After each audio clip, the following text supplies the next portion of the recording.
Donald Trump said his dream was for peace, specifically in the Middle East. And then on January 2nd, he did this. This is CNN Breaking News. Our breaking news tonight is huge. A rocket attack on the Baghdad airport kills Iran's most revered military leader and a senior official in Iraq's paramilitary forces. Now, the Pentagon announced tonight that the attack was a U.S. airstrike. Coming into a sovereign nation to kill, murder one of its citizens.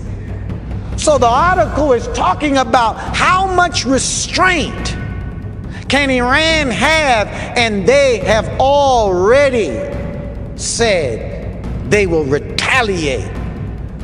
You kill another nation's scientist, another nation's general. They're trying to provoke a war. Donald Trump ordered the killing of Iran's top general. What happened to peace? For Iranians, General Soleimani was as big as it gets.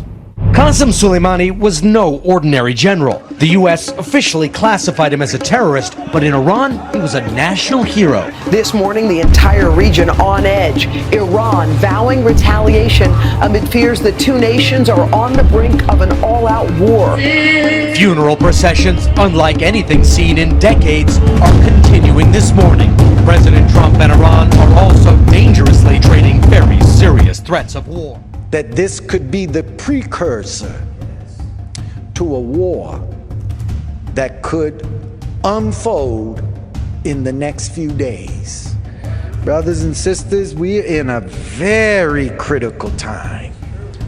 Commander of Iran's Revolutionary Guard said his country has 35 U.S. targets in its crosshairs, ready to pull the trigger. President Trump tweeted over the weekend the U.S. has 52 targets identified, including cultural sites in Iran. Okay, you have to admit this is wild. Trump kills Iran's top general. And then when Iran threatens to retaliate, Trump says, you better not, or I'll destroy your culture. Destroying cultural sites is probably a war crime. You can't do that, right? Because according to the Geneva Convention, in war, the things you destroy are supposed to be for the purpose of the war, not just to be dicks. But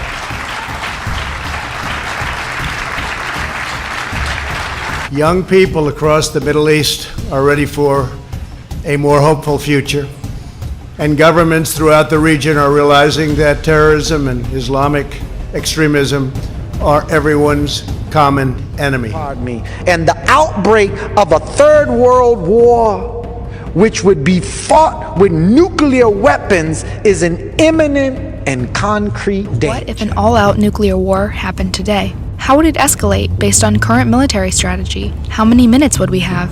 And how many people would die? The right-wing Trump loyalists, known for extreme and anti-Iranian positions, have been placed in recent days in top positions. These include retired general and Fox News commentator Anthony Tata,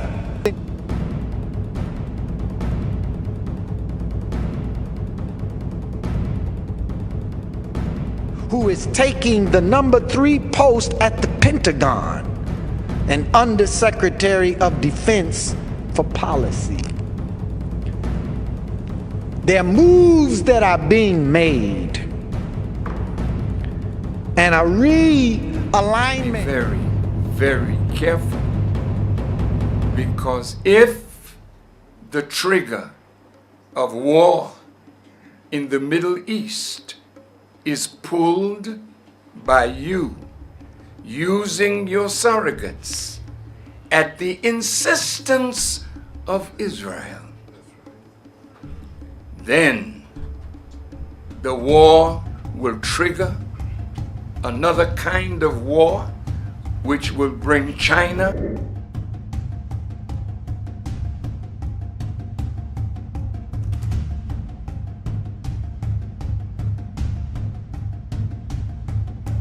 Russia